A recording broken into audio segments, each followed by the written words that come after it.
Di tepi pantai, seorang ibu terlihat sedang menemani kedua anaknya bermain pasir dengan riang. Tak jauh dari mereka, seorang nelayan tampak sedang merapikan jaringnya di pinggir pantai. Sinar matahari pagi menyinari permukaan laut yang berkilau, sementara angin sepoi-sepoi bertiup dengan lembut. Perlahan, panas matahari mulai memanaskan air laut dan membuatnya menguap ke udara. Inilah awal dari proses yang disebut siklus air. Ibu, air laut ini kok rasanya asin sekali, enggak enak. Memang dari dulu air laut itu asin, Dit. Iya sih, tapi kenapa bisa asin? Kan beda sama air biasa. Iya ya, kok nggak kayak air minum yang ada di rumah? Nah, itu pertanyaan bagus, adik. Kita cari tahu bareng-bareng yuk. Pertanyaan itu membuat Dita penasaran.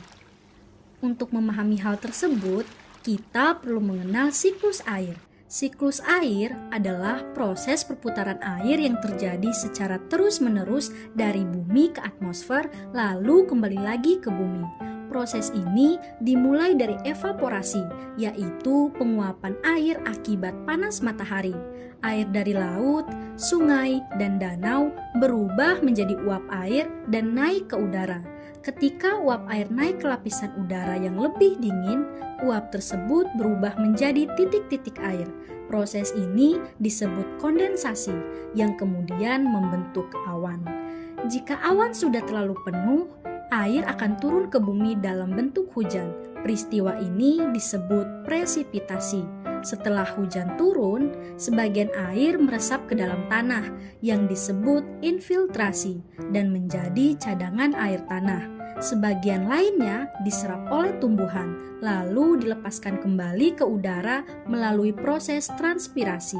Namun, tidak semua air meresap ke dalam tanah. Sebagian air mengalir di permukaan tanah menuju sungai, lalu kembali ke laut. Aliran ini disebut sebagai runoff. Hah? Maksudnya gimana? Aku tidak mengerti, Bu. Oh, jadi gini. Dari laut bisa ke langit, terus balik lagi ke bumi.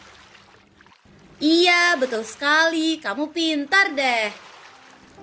Dalam perjalanannya kembali ke laut, air juga membawa berbagai zat dari daratan. Saat air mengalir dari daratan menuju laut, air tersebut membawa mineral dan garam dari batuan yang terkikis.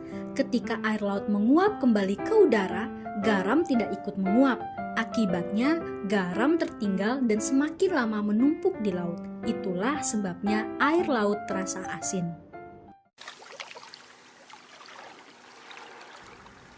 Iya, benar itu nak. Bapak sering lihat air dari darat ngalir ke laut. Apalagi kalau musim hujan. Air dari sungai juga biasanya diiringi dengan sampah yang membuat ekosistem laut terganggu. Wah, berarti semuanya saling nyambung ya? Oh, begitu. Benar, adik. Semua itu bagian dari siklus air. Kini, mereka mulai memahami bahwa air memiliki perjalanan yang panjang dan saling terhubung. Makanya kita harus menjaga lingkungan supaya air tetap bersih. Iya, kalau lautnya kotor, nanti kehidupan di dalamnya juga terganggu. Ikan-ikan bisa mati, sehingga mata pencaharian saya berkurang. Ibu, aku juga mau ikut jaga laut. Aku juga.